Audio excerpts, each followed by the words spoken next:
Sharon Bridgforth. I'm a writer. I write for performance, and I'm part of a lineage of artists that Dr. Omiyoshun Joniel Jones has written about called theatrical jazz. The term was first coined in the 70s by Aisha Rahman, and we come from a long line of super cool, super fierce artists. Wonderful. Well, welcome. It's so nice to have you here in Conversation at the Nest. I am Lee Ravi, creative director and founder of The Nest, and we are so excited to be hosting your upcoming book party. Here we are. So we're going to be celebrating this book, Bull, Jean, and Dim, Day Back.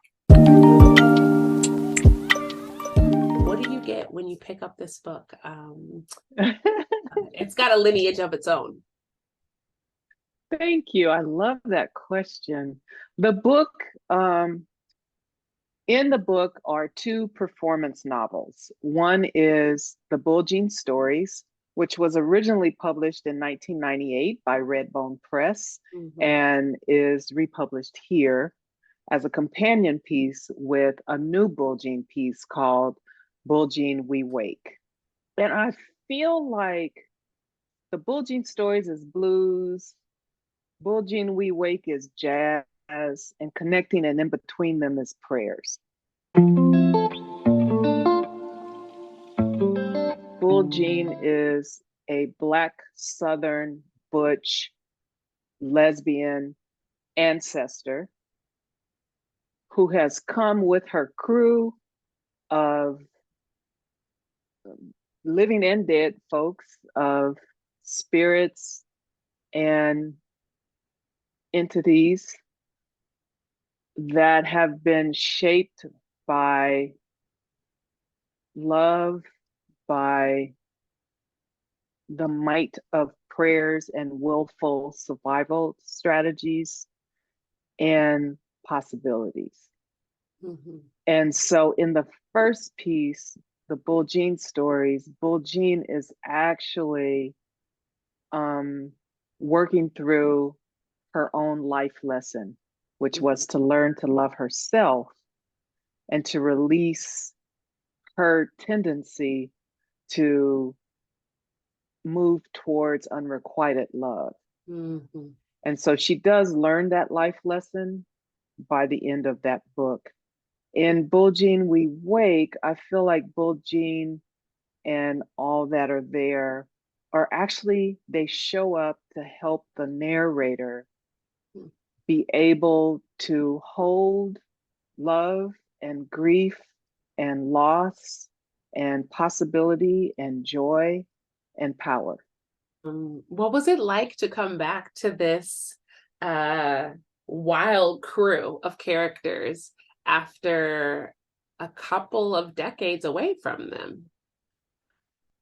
It was a tremendous blessing for me. When I wrote the Bull Jean Stories in the 90s, I actually was trying to hear. I was in a state of grief. The people older than my mom, on my mom's side of the family, all of them except maybe one had died. And so these were people that I grew up with, that shaped me, because I grew up in South Central LA, but I got sent to Memphis, which is where they were a lot. And so I just wanted to hear their voices. And so I kind of fell into my own spirit, just conjuring them. And they did not literally talk like the people in the book talk. And they certainly would not have been telling me no stories about no bull daggers, as my grandmother called them. But there was something about that process that I guess opened the deepest parts of myself enough to be able to be with them in spirit and then conjure actually what I needed the most. Because I was actually the one trying to grow through releasing unrequited love. That was my journey.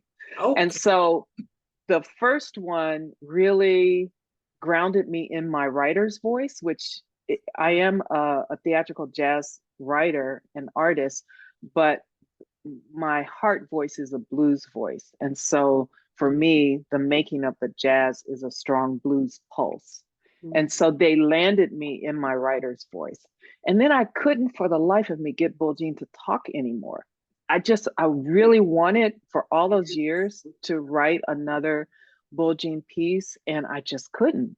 And honestly, what happened was, I think it was around 2014 or so, I was in San Francisco having lunch with Marianne Adams, who is founder of Zami Nobla, an organization in Atlanta dedicated to Black lesbian elders. And they had been a host of me and Bull Jean in the 90s. And so we're having lunch, and Marianne leans forward and she says, "Where is Bull Jean?" And I was like, "I don't know. I don't know where she is." Marianne said, "You know, she old now, right?" And I said, "Girl, yeah, she old." And then we went on and talked about something else. And something about that opened a portal. And it took a while before I started actually hearing Bull Jean, but Bull Jean came through to help me. I was the one dealing with trying to have the capacity to hold grief and loss and love and possibility and all of that, because my mom around 2018 fell and broke her neck in two places. And, you know, my relationship with her has been very difficult. It is one of the most important relationships in my life, and something that I have worked to choose to be inside of in a way that I feel proud of who I am, and that gives her an opportunity to be with me as she is. Mm-hmm. And so it triggered, you know, like basically my realization, you know, that of her mortality. Mm-hmm. And so that's when Bull Jean started talking. Mm-hmm. And so I then received support from the Playwright Center to be able to tend to what was coming forward. And yeah, with support from my daughter, Sonia Perryman, in official capacity, and Daniel Alexander Jones, and Omi Oshun Joniel Jones, and Alexis Pauline Gumbs, and Sydney Haraday, I was able to make a draft. And then Issa Davis came through and worked with us and embodied the early draft. Mm-hmm. And so then I was able to hear it and see it and then finish it. We're throwing this book party here in Los Angeles. You have your work performed, travel all over the country and well beyond. What does it mean for you to throw this party here in LA, where you're from? It's so okay. I'm gonna start crying. I grew up in South Central LA. I left in 1989 and I returned in 2017. The whole time that I was gone, I was just coming home. I was just like being with my family. I was just being here, home. But I have only worked here really one time, maybe two times that I can think of. Mm-hmm. And so to celebrate something that is so meaningful to me and so full circle for me in my home place, the place that is home, the place where the streets and the sky and the, you know, the neighborhoods have deep meaning and history in me and have shaped me, means the world to me. Mm-hmm. I'm gonna get my good knees ready. We gonna dance. I'm gonna need some tissues. I'm just telling you right now. And yeah, it's gonna be a good goddamn time, as my father would say.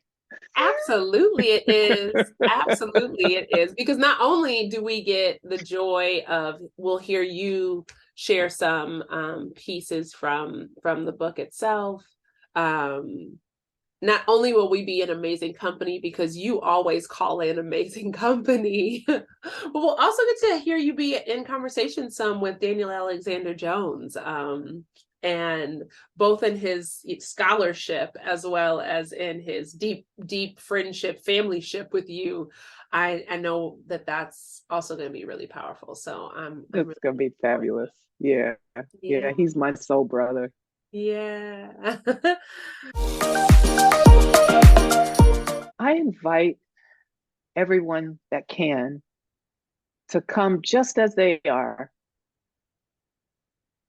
to sit with us and dance with us and celebrate with us and journey inside of dreams and hopes and broken roads and possibility tenderly. And we'll shout, we'll eat, we'll dance, we'll make art, and we'll be together and we'll hold each other.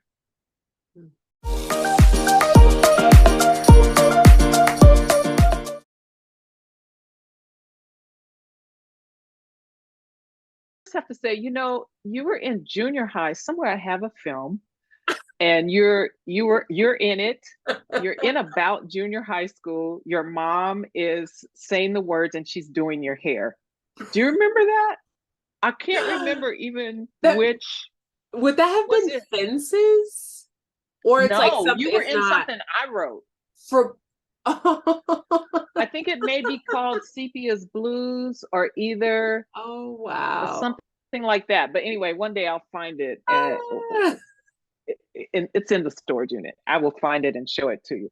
But anyway, yeah, I just You don't I have to just rush. You don't have to rush. okay. What a beautiful invitation. We've all just been invited. We've all just been invited. So I think that's everything, Sharon. Anything else you Yeah, want to say? Do you feel like we got thank what you might you. I want? feel Okay. so honored and tickled and happy, and it's so meaningful that you are doing this. Yeah. Thank you.